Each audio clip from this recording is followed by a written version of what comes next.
আমাদের এখানে পড়াশোনাটা অনেক বেশি থিওরেটিক্যাল। তুমি এইটুকু জানো, ব্যাস তুমি ডিগ্রি পেয়ে যাবে, হয়ে গেল। কিন্তু ওখানে ওদের কোনো বই ছিল না কোনো সাবজেক্টের। তো তোমাকে তোমার জিনিসটা নিজে থেকে প্রিপেয়ার করতে হবে। যখন তুমি সাবজেক্টটার ব্যাপারে সব কিছু জানবে, তখন তোমাকে তোমার ভিশনটাকে কেউ লজিক্যালি অবজেক্ট করতেই পারবে না। ভাবিয়া করিও কাজ, করিয়া ভাবিও না। তো তাই জন্য আমার মনে হয় কি, যে কোনো জিনিস করো, বাট তার জন্য যেটা খারাপ হতে পারে সেটার যত রকম ব্যাকআপ হতে পারে বা সেটা আগে ফিক্স করে নাও, নিয়ে সেটা করো।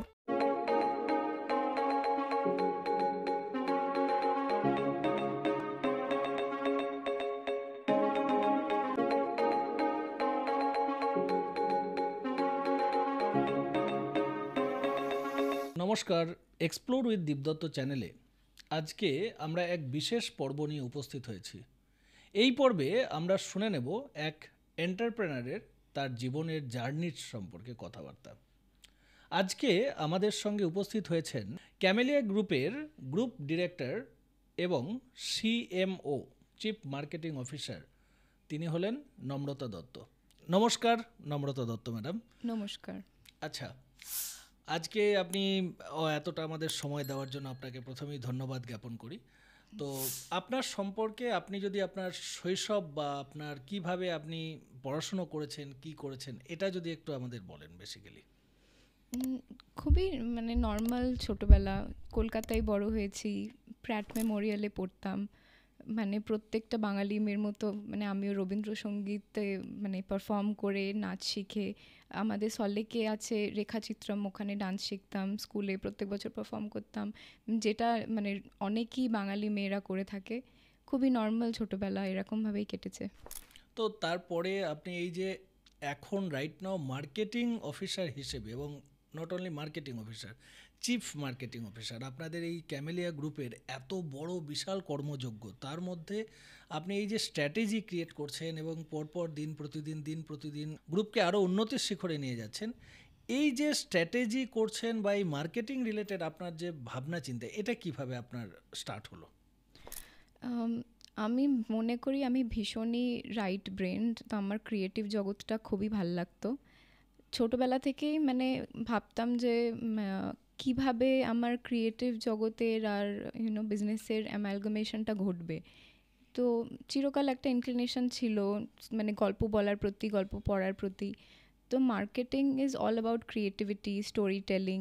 তো ন্যাচারালি এরকম একটা জিনিস দিকে আমি এগোই। যখন ডিজিটাল মার্কেটিং বলে কিছু ছিল না, তখন থেকে আমি কলকাতায় যখন সবে ইনফ্লুয়েন্সার ওয়ার্ডটা আসে, তখন আমি একজন ইনফ্লুয়েন্সার ছিলাম, আগে ব্লগার ছিলাম, তারপর ইনফ্লুয়েন্সার হই, বিজনেসের সাইডে আমি ওটাও করতাম।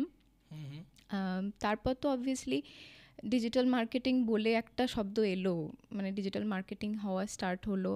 তখন ন্যাচারালি আমার ইনক্লিনেশনগুলো আমি যখন ভাবলাম যে এবার আমি আর একটা কিছু ডিগ্রি করতে চাই, তখন আমার ন্যাচারাল ইনস্টিংক্টগুলোর জন্যেই আমি ভাবলাম যে মাস্টার্সটা ডিজিটাল মার্কেটিংয়েই করা উচিত।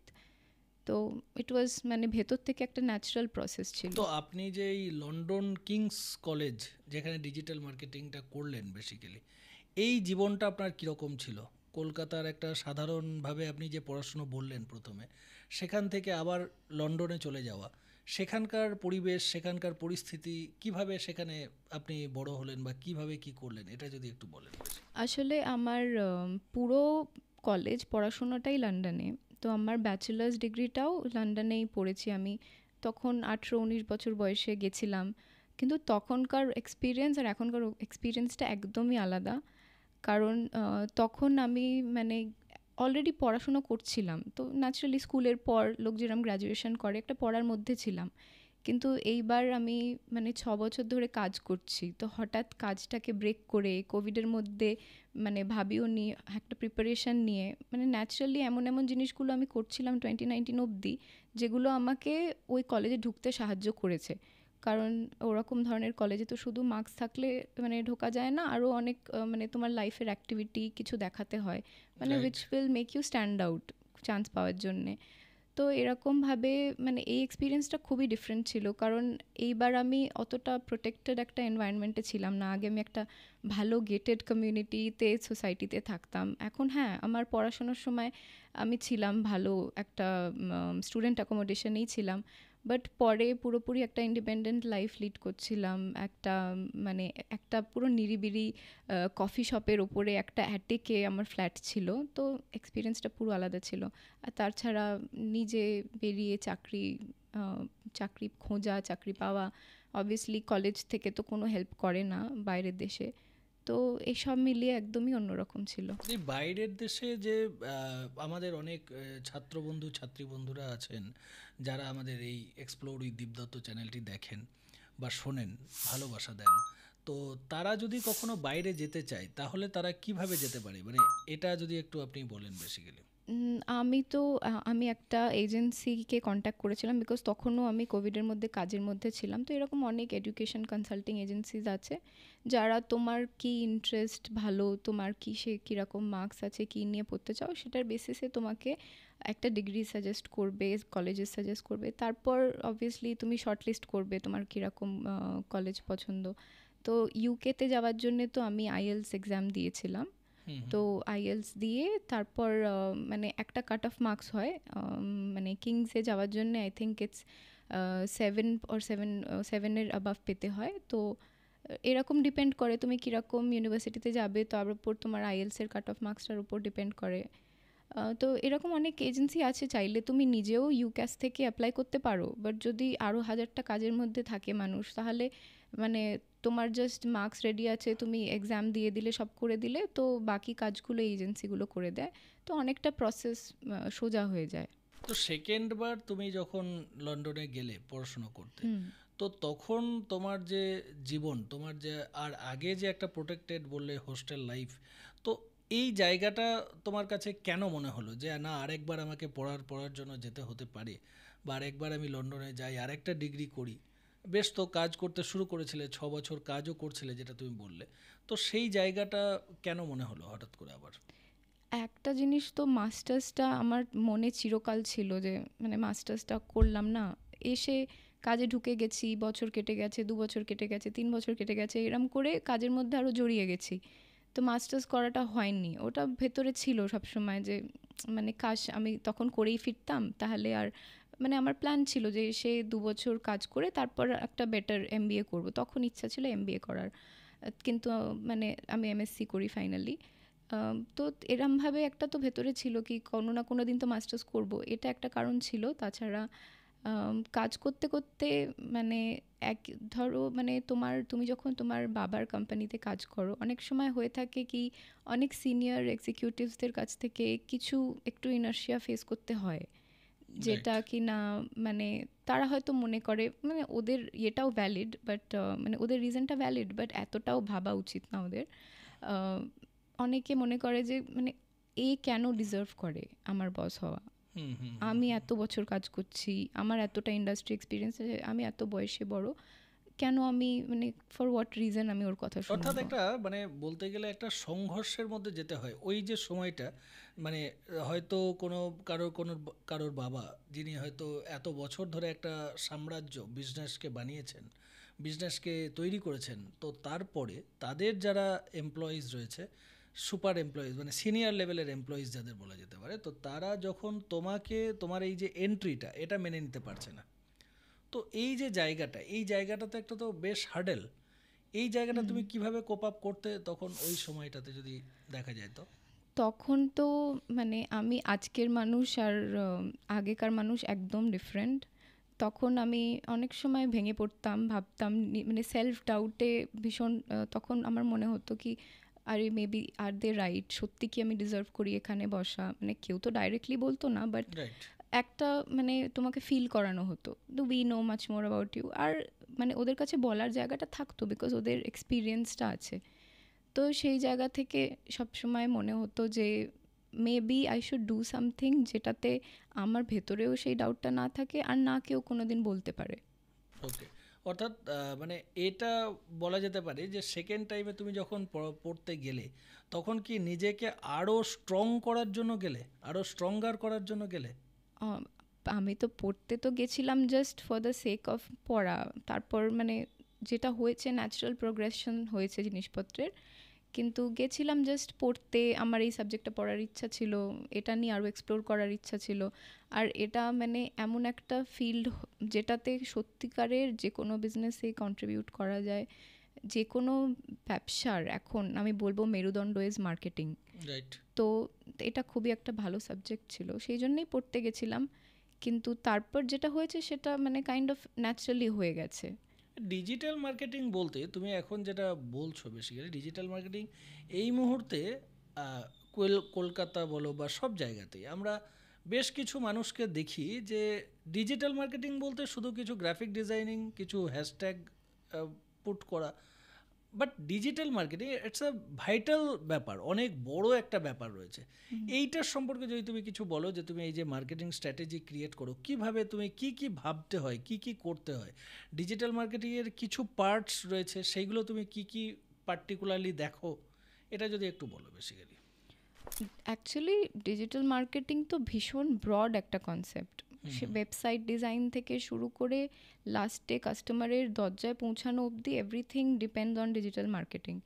তো আমি জানি কিছু এরকম মানে এজেন্সিজ আছে যারা শুধু মানে যতদিন না ক্লায়েন্ট পিছনে লাগছে কি আরে করে দাও ততক্ষণ না তারা কিছু করে না। বাট ক্যামেলিয়ার যেহেতু পুরো মার্কেটিংটা আমরা দেখি, তাছাড়াও আমি ইন্ডিপেন্ডেন্টলি ক্লায়েন্টস নিই, আমরা পুরোটাই মানে প্ল্যান নিজেদের মতো বানিয়ে ক্লায়েন্টের কাছে প্রেজেন্ট করি। বা আমার ক্ষেত্রে, আমাদের বিজনেসের ক্ষেত্রে আমরা পুরোটা করে মানে সেই ভার্টিক্যালের লোকজনের কাছে প্রেজেন্ট করি যে দেখো সামনে এই জিনিসগুলো আছে and this is the concept we have.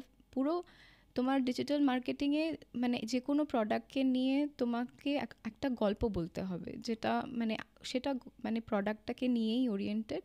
But কেন, why is your product unique, যখন মার্কেটে হাজারো ওরকম সেম জিনিস রয়েছে, তো তোমার কি এক্সট্রা ভ্যালু তুমি দিচ্ছ, সেটাই মার্কেটিংয়ের কমিউনিকেশনের মাধ্যমে যেন লোকের কাছে পৌঁছায়, এটাই হলো মার্কেটিংয়ের কাজ। তো এটা নিয়েই নানা রকম স্ট্র্যাটেজি ভাবা, এটাই আমরা করি। তো এভাবেই উচিত, যে কোনো মানে মার্কেটিং পার্সন হোক বা এজেন্সি হোক, এভাবেই এগোনো উচিত। কিন্তু আমি জানি, কারণ আমরা এর আগেও বহু লোকের সাথে কাজ করার চেষ্টা করেছি, কিন্তু সেরকম স্যাটিসফ্যাকশন আসেনি। তো ফাইনালি আমরা এখন সব কিছু ইন হাউস করি, সবটাই ইন হাউস করে সবটাই ইন বেটার। হাউস। এবার ছোট ছোট যে শপ রয়েছে, কোম্পানিজ রয়েছে, তারা যদি মনে করে যে তারা একটা প্রপার ডিজিটাল মার্কেটিং সলিউশন চায়, তাহলে তারা কোন প্যারামিটার, মানে দুটো বা তিনটে যদি কোনো প্যারামিটার বলো, তাহলে সেই প্যারামিটারগুলো কি হতে পারে, যে কি দেখবে একটা কোম্পানিতে? এটা তো পুরো ডিপেন্ড করে কি তার কোম্পানিটা কিসের, কি প্রোডাক্টের উপর। বাট একটা জিনিস তো সব জায়গায় কাজ করবে, সেটা হলো কন্টেন্ট, মানে ভিজুয়াল কন্টেন্ট। কারণ লোকজন সব থেকে বেশি ভিজুয়াল কন্টেন্টটাতেই অ্যাপিলড হয়, এটা নাম্বার ওয়ান। আর সেকেন্ড হচ্ছে মানে প্রোডাক্টটাকে কিভাবে প্রেজেন্ট করানো হচ্ছে লোকের কাছে, তো ব্র্যান্ড স্টোরি টেলিং, এটা এই দুটো তো ভাইটাল সব ব্র্যান্ডের জন্যে। তাছাড়া ডিপেন্ড করবে কি সে তার নিশ কি, কীরকম ধরনের প্রোডাক্ট, তার উপর আরও কিছু বলা যাবে। তো তোমার এই মুহূর্তে ক্যামেলিয়া গ্রুপের গ্রুপ ডিরেক্টর এবং সিএমও হওয়ার অভিজ্ঞতাটা কীরকম, সেটা একটু যদি বলো। অভিজ্ঞতা খুবই ভালো। দুটো আলাদা রোল, তো দুটো রোলের আলাদা অভিজ্ঞতা। সিএমও হতেও মানে সেম, মানে অনেক কিছু চেঞ্জ করতে হয়েছে। আমি যখন আসি 1 বছর কিছু মাস হয়েছে, তখন অনেক কিছুই আমাদের স্ট্রিমলাইন ছিল না মার্কেটিংয়ের ক্ষেত্রে। তো সেইগুলো মানে করতে পেরেছি। মানে আগে যেইভাবে আমাকে অ্যাকসেপ্ট করা হতো বা যে ধরনের ব্যাকআপটা আমি পেতাম আমাদের টিম থেকে, সিনিয়র টিম মেম্বার্স থেকে, এখন সেটা কমপ্লিটলি ডিফারেন্ট। হয়তো সেটা আমার এক্সপিরিয়েন্সের জন্য আমাকে আলাদাভাবে দেখা হয়, তার জন্যে দুটো ক্ষেত্রেই আমাকে অনেক কিছু স্ট্রিমলাইন করতে হয়েছে। কোন ভার্টিক্যালটাকে আমি কিভাবে মানে এগোবো, সেই সব নিয়ে প্ল্যানিং করতে হয়েছে। তো ভালো এক্সপিরিয়েন্স খুবই, বাট অবভিয়াসলি অনেক খাটনি গেছে এর পিছনে। ওভারঅল খুবই ভালো এক্সপিরিয়েন্স। ভবিষ্যতে ক্যামেলিয়া গ্রুপের কোন দিকটা তুমি নিয়ে ভাবছো, যে কোন দিকটা তুমি দেখবে? ক্যামেলিয়া গ্রুপের তো অনেকগুলো রিয়েল এস্টেট রয়েছে, এডুকেশন রয়েছে, হসপিটালিটি রয়েছে, তো তুমি কোন দিকটাকে যদি চুজ করতে বলা হয়, পার্টিকুলার কোনো দিককে কি চুজ করবে? হ্যাঁ, আমার তো মনে হয় আমার ন্যাচারাল ইনক্লিনেশন এডুকেশন ইন্ডাস্ট্রির দিকেই যাচ্ছে। আর মানে এটা আমার প্যাশনও, বিকজ আমি দেখেছি নিজের ক্ষেত্রেও education can make a huge difference. Are not just on paper degree education, মানে পড়ানো, তুমি কি ধরনের পড়াচ্ছ স্টুডেন্টদেরকে, কীরকম তৈরি করছো তোমার শুধু ডিগ্রি ছাড়া, সেটা পুরোপুরি একটা মানুষের লাইফকে চেঞ্জ করে দেয়। তো তাই জন্য আমার ন্যাচারাল ইনক্লিনেশনটা অনেকটা এডুকেশনের দিকেই যাচ্ছে। এডুকেশন কথাটা যখন এলো, তখন তুমি তো লন্ডনেও ভিজিট করেছো। লন্ডনের কলেজ এবং তোমাদের এখানকার কলেজ যেগুলো রয়েছে, তোমাদের নিজস্ব কলেজ, অ্যান্ড আমাদের বিভিন্ন জায়গার যে কলেজগুলো রয়েছে, বিভিন্ন জেলাভিত্তিক আধা সরকারি বা সরকারি যে কলেজগুলো রয়েছে, সেখানের কোনো একটা পার্টকে তোমার মনে হয় যে এই জায়গাটা চেঞ্জ করলে হয়তো আমরা ইন্টারন্যাশনাল লেভেলটাকে আমাদের এখানকার স্টুডেন্টরা আরও বেশি ভালোভাবে অ্যাপ্রোচ করার মতো জায়গা পেত? অনেকগুলো পার্টস আছে, বাট একটা জিনিস বলবো যে আমাদের এখানে পড়াশোনাটা অনেক বেশি থিওরেটিক্যাল। মানে তুমি এইটুকু জানো, ব্যাস তুমি ডিগ্রি পেয়ে যাবে, হয়ে গেল চাকরি। রাইট। কিন্তু ওখানে মানে জিনিসটা হচ্ছে কি, আমাদের কোনো বই ছিল না কোনো সাবজেক্টের। তো তোমাকে তোমার জিনিসটা নিজে থেকে প্রিপেয়ার করতে হবে। মানে তুমি যা প্রজেক্ট বেসড পড়াশোনা হতো, অ্যাপার্ট ফ্রম ব্যাচেলার্সে আমি একবার ল পড়েছিলাম, সেটা ছাড়া ওরকম কোনো সাবজেক্ট ছাড়া তোমাকে পুরোপুরি যে ইনফরমেশনটা ওয়ার্ল্ডে আছে সেটা গ্যাদার করে প্রপার সাইটেশন দিয়ে তোমাকে তোমার প্রজেক্টটা কিভাবে তুমি দাঁড় করাবে সেটা করতে হবে। তো এটাই তো রিয়েল ওয়ার্ল্ড। প্র্যাকটিক্যাল বেস যেটা। হ্যাঁ, যেটা আজকে আমরা অফিসে কাজ করতে গেলে আমরা তো কোনো বই থেকে করি না যে একটা বইতে এই থিওরি ছিল, রাইট। এটা দিয়েই তোমার হয়ে যাবে। তখন আমরা যা সলিউশনস আছে ওটা দেখে আমরা ওই প্রজেক্টটার উপর ইমপ্লিমেন্ট করি। তো আই থিঙ্ক এই পুরো মাইন্ডসেট চেঞ্জ করাটা, যে মানে তোমাকে একটা পুরো জেনুইন প্রজেক্ট তোমাকে দাঁড় করাতে হচ্ছে, এইভাবে করালে অনেকটা ডিফারেন্স আসবে আমাদের অর্থাৎ এতে। আমাদের এই জায়গাতেও যদি আমরা প্র্যাকটিক্যাল বেসে আরও বেশি নলেজ গেন করতে পারি, তাহলে অনেক বেশি তারা অ্যাপ্রোচেবল হতে পারে।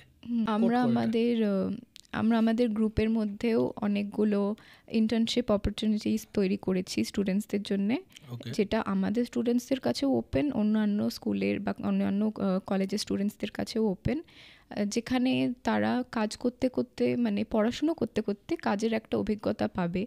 তারা সেই ফিল্ডে অলরেডি পড়ছে, তো সিমিলার ফিল্ডে যদি তারা কিছু কাজের অভিজ্ঞতা পেয়ে যায়, অবভিয়াসলি তাদের সিভি আর একটু বেশি স্ট্রং হয়ে যাবে। তারা যখন নেক্সট কাজের কাছে যাবে, মানে তারা বলতে পারবে যে আমরা এই কাজটা অলরেডি করে এসেছি। রাইট। একটা এনভায়রনমেন্ট তো ক্রিয়েট হয়েই যাবে তাদের মাইন্ডে, তারা একটা এক্সপিরিয়েন্স হ্যাঁ, একটা গেইন হ্যান্ডস করে অন নেবে এক্সপিরিয়েন্স তারা কাজ করতে করতেই অনেক কিছু শিখে যাবে। রাইট।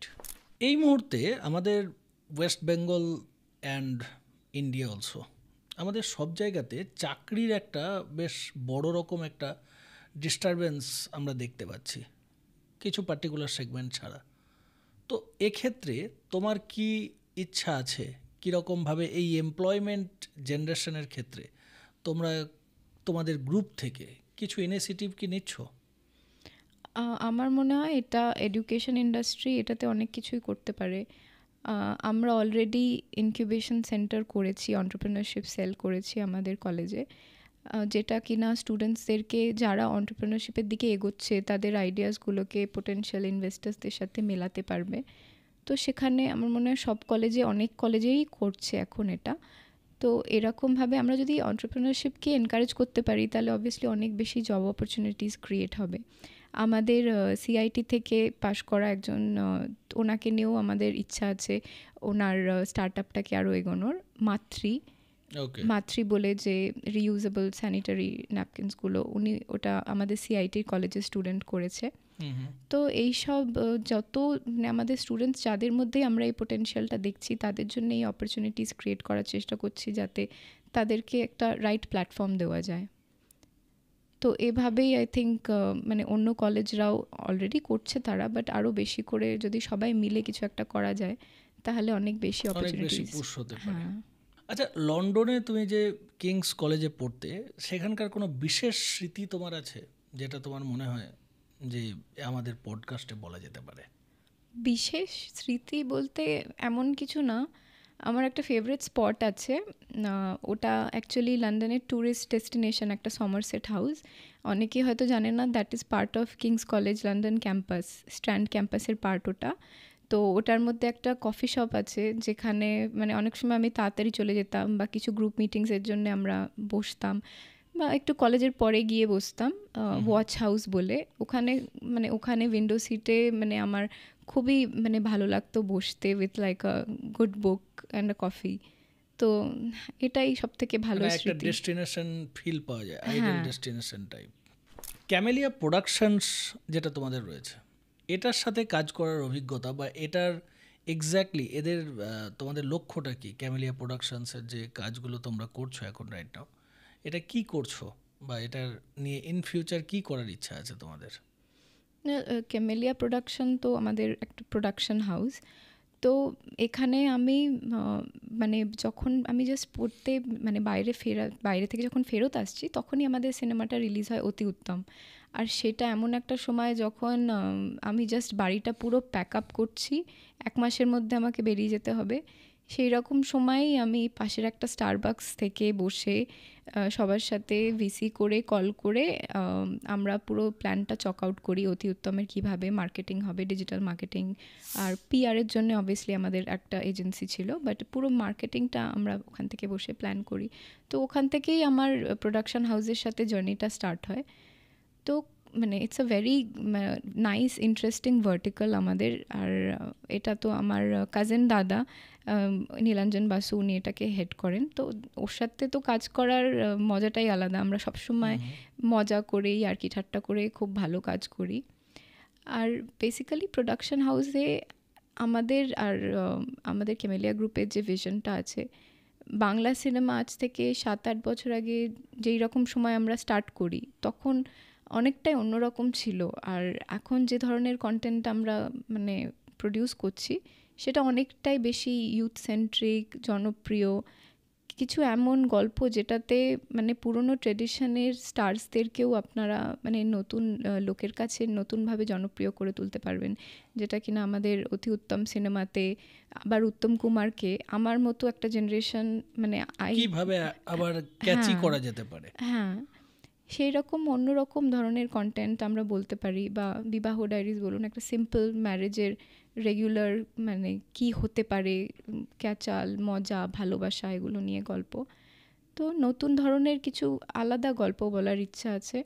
আর বাংলা সিনেমা যেটা কিনা আমাদের মানে কালচার ক্যাপিটাল অফ ইন্ডিয়া, সেটা যেন কন্টেন্টের মাধ্যমেও কালচার ক্যাপিটাল অফ ইন্ডিয়া হয়ে উঠতে পারে, সেই ইচ্ছাটাই আছে আমাদের। অদ্ভুত সুন্দর। তো আমরা এটার একটা জানবো যে এই মুহূর্তে বাংলা সিনেমা, বাংলা এই যে এই জগৎটা মানে বাংলা সিনেমা বলো বা বাংলা টলিউড ইন্ডাস্ট্রি যেটা বলা যায়, এটাতে কি খুব ভালো রকম কি আমাদের যে নেক্সট প্রজন্ম জেন জি যেটা বলা হচ্ছে, তো জেন জি এরা কি কোনোভাবেই মানে অ্যাডিক্ট হচ্ছে, ভালো লাগছে তাদের? তোমার কি মনে হয়? আমার তো মনে হয় ভীষণ লাগছে, কারণ আমি যখন ছোট ছিলাম, আমি একদম মানে বাংলা সিনেমা শুনলেই একটা মানে অ্যালার্জিক ব্যাপার ছিল। কে দেখে বাংলা সিনেমা, এরকম একটা ছিল। মানে সেটা অন ক্যামেরা বলতে খারাপ লাগলেও এরকম একটা মাইন্ডসেট আমার এবং আমার মতো অন্য মিলেনিয়ালসদের সবার ছিল। বাট আই থিঙ্ক আজকে তো আমরা মানে ভীষণভাবেই বাংলা কন্টেন্ট দেখি, বাইরে থাকলে তো আরও বেশিভাবে দেখি, কেন বাড়ির কথাটা অনেক বেশি মানে ফিল হয় বাংলা কন্টেন্ট দেখলে। আর এখন গল্পগুলো অনেক ভালো হচ্ছে, যেটার সাথে মানুষ রিলেট করতে পারছে। প্রাগৈতিহাসিক কিছু না, জেনুইন মানে লাইফ ডিপিক্টিং আর্ট যা হচ্ছে জীবনে, সেটা নিয়ে গল্প হচ্ছে। তো তো দেখতে বাংলা ভীষণই ভালোবাসে সিনেমাতে লোক। যেটা আগে একটা ধারণা ছিল যে বাংলা সিনেমাতে যে কপি আর পেস্ট হতো, সাউথের যত মুভি সেটার পেস্ট করা হতো আর এখানে, তো সেই ধরনের কিছু তোমার কি মনে হয় যে সেটা কি এখন হচ্ছে না, নতুন ইউনিক কিছু জিনিস ক্রিয়েট হচ্ছে? কিছু জিনিস তো নতুন একদমই ক্রিয়েট হচ্ছে, বাট একদম যে কপি হচ্ছে না সেটা তো বলতে পারবো না, কারণ অনেক কিছু আমরা দেখি, চোখে পড়ে। বাট ডেফিনেটলি নতুন উদ্যোগ তো হচ্ছেই। তো এই প্রোডাকশনের যখন কথা আমরা বলছি, তো তুমি প্রোডাকশনও দেখছো প্লাস মার্কেটিংও দেখছো, এই দুটো দিক কিভাবে সামলাও? প্রোডাকশনের পুরো কাস্টিং থেকে শুরু করে সব কিছু এটা আমার বাবা এবং কাজিন দাদাই দেখেন। তো আমি প্রোডাকশনের মার্কেটিংটাই পুরোপুরি দেখি, কিভাবে কি হবে, কীরকম স্ট্র্যাটেজি আমরা ফলো করব, কোন কোন টাচ পয়েন্টস দেখব, এইটাই পুরো আমি দেখি। বাকি প্রোডাকশনের যত রকম যেটা অপারেশনস বেসড কাজ, সেগুলো আমাকে কিছু দেখতে হয় না। তো এই যে তুমি একটা বলছো এডুকেশনাল স্ট্র্যাটেজি, এডুকেশনাল ইনস্টিটিউটের ক্ষেত্রে তুমি যে স্ট্র্যাটেজি করছো, প্রোডাকশনের ক্ষেত্রে যে স্ট্র্যাটেজি করতো, এই দুটো তো সম্পূর্ণ ডিফারেন্ট জায়গা থেকে তুমি ভাবছো। তো এই জায়গা দুটোকে কিভাবে পরপর, মানে এই কাজটা করছো মানে এটা বন্ধ, এটা তো নয়, এই দুটোকে তুই কিভাবে সময়ের দিক থেকে ম্যানেজ করো? এটা তো একেবারে টাইম ম্যানেজমেন্টের ব্যাপার। তো আমি ভীষণভাবে টুলসের ওপর ডিপেন্ড করি। মানে আমার ল্যাপটপটা খুললেই অনেক রকম এক্সটেনশন লাগানো থাকে যাতে আমি কিছু না ভুলি। তো আমি চেষ্টা করি মানে রেগুলার বেসিসে উইকে একটা দিন এই সময়টা মানে এই পার্টিকুলার ভার্টিক্যালকে বা এই পার্টিকুলার প্রজেক্টকে দেব, করে যতদিন না সেই প্রজেক্টটা শেষ হচ্ছে আমি একটা উইকলি মিটিং রাখি সেটার জন্যে। এভাবেই সারা দিনটাকে মানে পুরো উইকটাকে ডিভাইড করি। অফকোর্স অনেক কিছু তো আসেই, বাট আমি হেভিলি এআই টুলসের উপর ডিপেন্ড করি যাতে আমি কোনো কিছু ভুললেও আমাকে সেটা বারবার মানে মনে করিয়ে দেওয়া হবে যাতে আমি সেটা কমপ্লিট করি। আচ্ছা, এই যে ব্যস্ততা, এই ব্যস্ততার মধ্যে নিজেকে মোটিভেট করো কী করে, রিফ্রেশ করো কী করে? মোটিভেশনটা একটা তৈরি হয়ে গেছে। মানে নিজেকে একটা দেখো, আমাদের সেকেন্ড জেনারেশন বিজনেসম্যানদের বা এন্টারপ্রেনারদের মানে মোটিভেশন আমি জানি না, অন্তত আমার ক্ষেত্রে আলাদা করে লাগে না। মানে we have a lot to prove. আমাদের জীবনটা শুধু নিজেদের না, আমাদের ওপর মানে আমরা জন্মেছি একটা দায়িত্ব নিয়ে, যে একটা মানুষ এত কিছু মানে সারা জীবন দিয়ে একটা লেগেসি তৈরি করেছে, যেন সেটাকে ভালো রাখতে পারি, সেটাতে আরও অ্যাড করতে পারি। তো এখান থেকে মোটিভেশন তো চলেই আসে। আর রিফ্রেশ করার জন্যে আমি অলওয়েজ মানে চেষ্টা করি কাজে, মানে I believe in servant leadership. তো আমি মানে অনেক মানে মিশে লোকের সাথে হাসি ঠাট্টা করে খেলে মানে যেভাবে যাকে কাজ করানো যায় সেরমভাবে আমি কাজ করি। তো that way work is fun. আর তাছাড়া আমি রিসেন্টলি একটা পেট অ্যাডপ্ট করেছি, হার নেম ইজ লিলিবেট। তো ওটা আমার মানে she has really helped me a lot. যখনই মানে ভীষণ স্ট্রেস হয় বা যখনই মনে হয় কি না মানে চারিদিক থেকে ব্লকেজেস ফিল করছি, মানে I just become a child with her. তো তখন ভীষণ রিফ্রেশিং লাগে। তো এই যে তুমি বললে যে সেকেন্ড জেনারেশন এন্টারপ্রেনারশিপ, তো সেকেন্ড জেনারেশন এন্টারপ্রেনারশিপ করতে গিয়ে তোমাদের কি কি প্রবলেমের সম্মুখীন হতে হয় বেসিক্যালি? একটা তো আমি বললামই কি সিনিয়র লিডারশিপ Right. টিমের থেকে এরকম হয়, মানে আগে বেশি হতো, এখন যে একদম হয় না সেটা না। বাট এখন আমার লজিক্যাল রিজনিং আমার কাছে 10টা রেডি থাকে, তো কেউ আমার সাথে যুক্তিতর্কে পারবে না। তো সেখানে আমি জিনিসটা অর্থাৎ মেকআপ, নিজেকে ঢুকতে হবে, নিজেকে আরো বেশি স্টাডি করতে তুমি হবে। যখন তুমি সাবজেক্টটার ব্যাপারে সব কিছু জানবে তখন তোমাকে মানে তোমার ভিশনটাকে কেউ লজিক্যালি অবজেক্ট করতেই পারবে না। রাইট। তো সেইটা দিয়ে যতটা সম্ভব কমব্যাট করা যায়। এই মুহূর্তে অনেক সেকেন্ড জেনারেশন এন্টারপ্রেনার্স রয়েছে কলকাতাতে, যারা কিন্তু প্রপারলি নিজেদেরকে সেইভাবে কাজের জায়গাতে নিয়ে যেতে পারছে না। তারা হয়তো একটা মানে তারা জানে যে আমাদের তো একটা রয়েছে, তো আমি সেইভাবে তারা অন্যদিকে ভেসে যাচ্ছে। হ্যাঁ, তো সেই জায়গা থেকে দাঁড়িয়ে তুমি নিজেকে কিভাবে এই এনগেজমেন্টটার মধ্যে রাখার চেষ্টা করো? আমি অনেককেই চিনি যারা সেকেন্ড জেনারেশন খুবই ভালো কাজ করছে, ভীষণ ইন্সপায়ারিং। বাট জানি না মানে যদি কেউ এরকম মানে ভাবে অ্যাপ্রোচ করছে জিনিসটাকে, আমি জানি না কেন। হয়তো মানে আমার কাছে বিজনেসটা আমাদের কাছে এমন একটা সময় এসছে উইচ ইজ আ পিভটাল টাইম, এটাকে আমরা মানে একটা দিকে ঘোরাচ্ছি। তো তার জন্য হয়তো আমাদের মোটিভেশনটা অনেকটা বেশি, বিকজ আমরা মানে একটা জিনিসকে অনেক বড় করার চেষ্টা করছি। হয়তো তারা একটা অন্য জায়গায় আছে, তাদেরকে কোনোদিন ভাবতে হয়নি কিছু না, তো তাই জন্যে হয়তো তারা সেটাকে ওভাবে অ্যাপ্রোচ কমফোর্ট করছে। জোন যে একটা ব্যাপার হয়ে যায়, মানে সেকেন্ড জেনারেশন এন্টারপ্রেনার মানে তারা একদম কমফোর্ট জোনে রয়েছে। এটা তো I think person to person vary করে কি সে কীভাবে লাইফকে অ্যাপ্রোচ করবে। কেউ, আমি চাইলে আমি খুব ইজিলি কমফোর্টেবল থাকতে পারি, মানে পুরো চোখ বন্ধ করে আমার 3-4টে জেনারেশন আমি আরামসে থাকবো, কিন্তু মানে that is not how I am made. মানে হয়তো কেউ কেউ ওরকম, সেটা I think personality wise depend করে। আমি একটু ভীষণ মানে হেভি ওভার থিঙ্কার, মানে একটু সবাইকে আমি কেউ কিছু করতে গেলে তার বিজনেসেও 4টে নেগেটিভ দিক আমি দেখিয়ে দিই। তো তাই আই থিঙ্ক কি এটা আমার পার্সোনালিটি, একটু বেশি চিন্তা করা। নেগেটিভিটি বা পজিটিভিটি, এই যে জায়গাটা যখন কথাটা এলো, তো নেগেটিভ যখন আমরা কোনো একটা বিজনেস ওপেন করছি সবসময় বলা হয় যে positive think, positive think, positive think. Negative তুমি চিন্তা করলে এমন একটা বাজে জিনিস হয় যে নেগেটিভটা অটোমেটিক্যালি সেই জায়গাটা, মানে আমি অ্যাক্সিডেন্টের কথা যদি ভাবি গাড়ি চালাতে গিয়ে, তাহলে অ্যাক্সিডেন্ট অকার্ড হবেই। তো এই জায়গাটা থেকে তুমি কিভাবে নেগেটিভ আর পজিটিভিটি এটাকে কিভাবে তুমি দেখো? আমাদের একটা মানে কনসালটেন্ট আছেন এডুকেশনেই, তো ওনাকে আমি এটা বলছিলাম রিসেন্টলি যে আমি ভীষণ নেগেটিভ, তো মানে আমি যা করি এতবার ইয়ে করে মানে এত ওটাকে ওভার অ্যানালাইজ করি। তো উনি একটা কথা বললেন যেটা খুব মজার ছিল, যে that is a very good thing, because ভাবিয়া করিও কাজ করিয়াও ভাবিও না। তো তাই জন্য আমার মনে হয় কি যে কোনো জিনিস করো, বাট তার জন্য যেটা খারাপ হতে পারে সেটার যত রকম মানে ব্যাকআপ হতে পারে বা সেটা আগে ফিক্স করে নাও, নিয়ে সেটা করো। অর্থাৎ plan B plan C should be ready. হ্যাঁ, মানে নেগেটিভ ইন দ্য সেন্স না যে করো না, বাট অবভিয়াসলি একটা তো তুমি যা কিছু করার আগে তার রিস্কটা অ্যানালাইজ করে করবে না। তো সেই সাইড থেকে আমি অনেকটা মানে বেশি চিন্তা করি ওসব নিয়ে। রাইট। কোনো একটা বিশেষ মুহূর্ত শেয়ার করো যেখানে কঠিন পরিস্থিতিকে তুমি হার মানিয়ে এগিয়ে গেছো। তো এটা আমার মানে জব লাইফে আমি ফেস করেছি।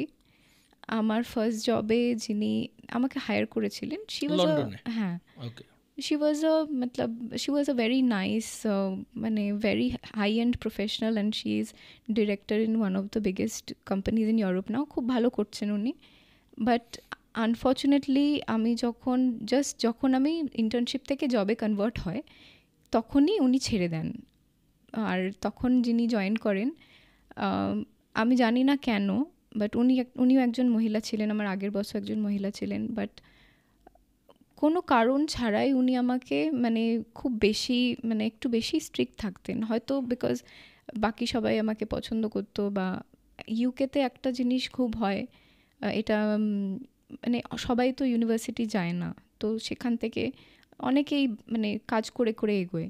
তো তুমি যদি কোনো পশ ইউনিভার্সিটিতে যাও তখন তোমাকে বেশি মানে খারাপভাবে দেখা হয় কলিগসদের মধ্যে, যদি তারা না গিয়ে থাকে। তো আমি সেখান থেকে অনেক কিছু ফেস করি ওনার থেকে। উনি আমাকে একটা পুরোপুরি dead and social media channel দেয় কোম্পানির, আর আমাকে মানে বলে এটাই তোমার দায়িত্ব, এটাই একমাত্র কাজ, এটাকে তোমাকে দাঁড় করাতে হয়। এবং উনি খুব খুশি হন, বিকজ উনি জানেন যে এটার তো কিছু হওয়ার নেই। রাইট। তো after 5 months of owning that channel, ওই চ্যানেলটা একমাত্র টাকা আনছিল কোম্পানিতে ডিজিটালি। তো তারপর আই থিঙ্ক মানে উনি বুঝতে পারেন যে মানে আর কিছু করে একে মানে বিরক্ত করা যাবে না। বাহ, অদ্ভুত অদ্ভুত একটা সুন্দর তুমি রিপ্লাই দিলে।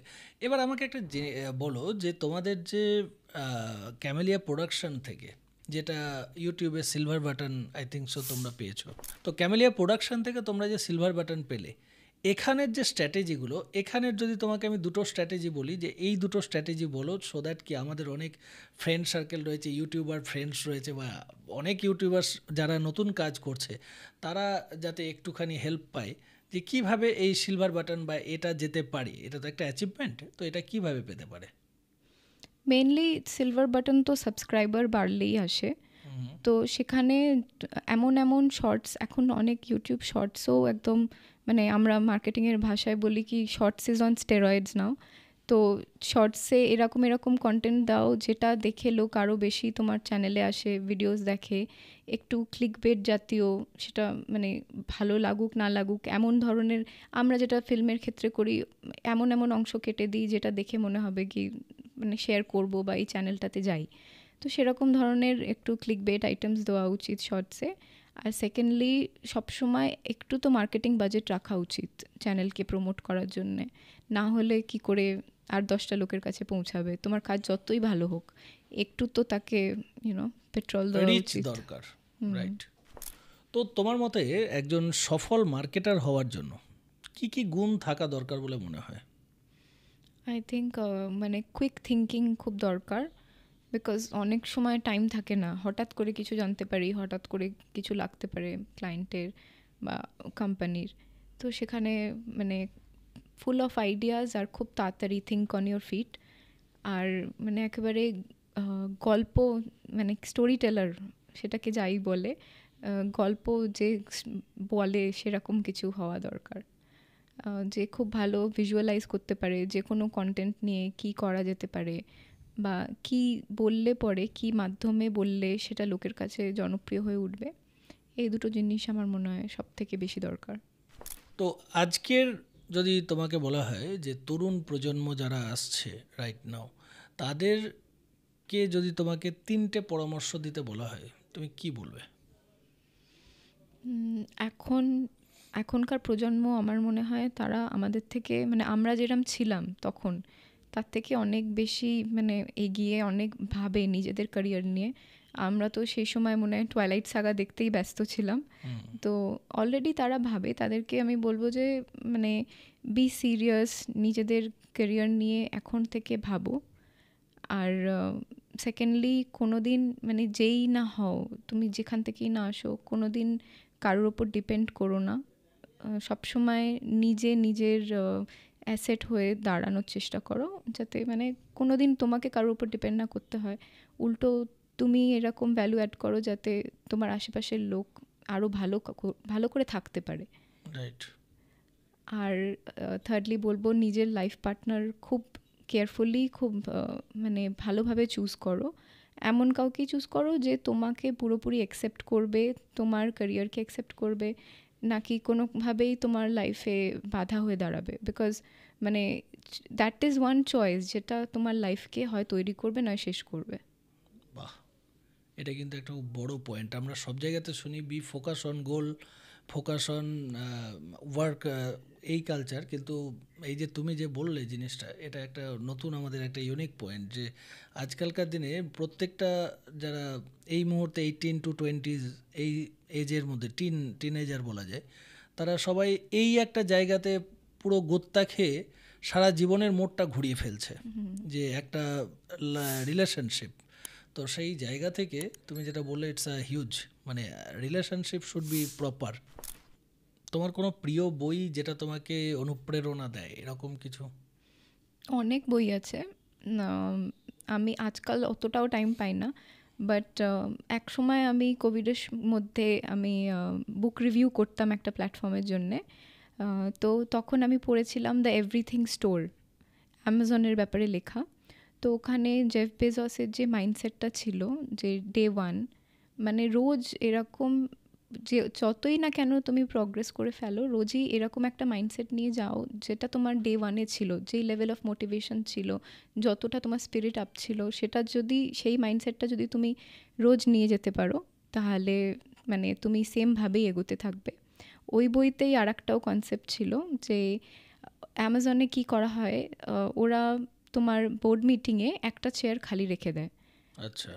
তো that chair is for the customer, that is like the invisible stakeholder which is the customer. তো এইটা ভেবে যে কোনো বিজনেসে কাজ করা উচিত, যে আমরা সবাই তো আছি, কিন্তু how is the customer feeling about what we are doing. তো এই দুটো জিনিস তো আমাকে, এটা আমার সবসময় যে কোনো বিজনেসে আমার মাথায় কাজ করে। অদ্ভুত সুন্দর। তো আজকে আমরা শুনলাম নম্রতা দত্ত ম্যাডামের থেকে তার জীবনের বিভিন্ন তথ্য এবং ক্যামেলিয়া গ্রুপ অফ কোম্পানিজের ফিউচার ভিশন, ফিউচার মিশন কি রয়েছে না রয়েছে। আপনাদের যদি আজকের পর্বটি যদি ভালো লেগে থাকে, তাহলে অবশ্যই আমাদের চ্যানেলটি সাবস্ক্রাইব করে দেবেন, সঙ্গে থাকবেন, শুনতে থাকবেন।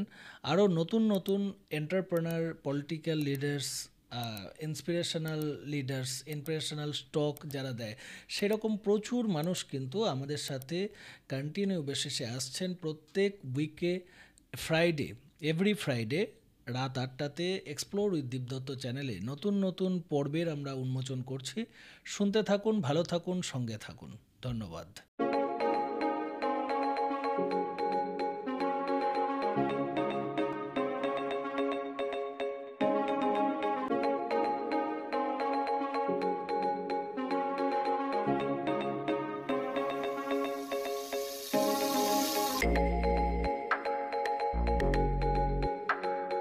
থাকবেন।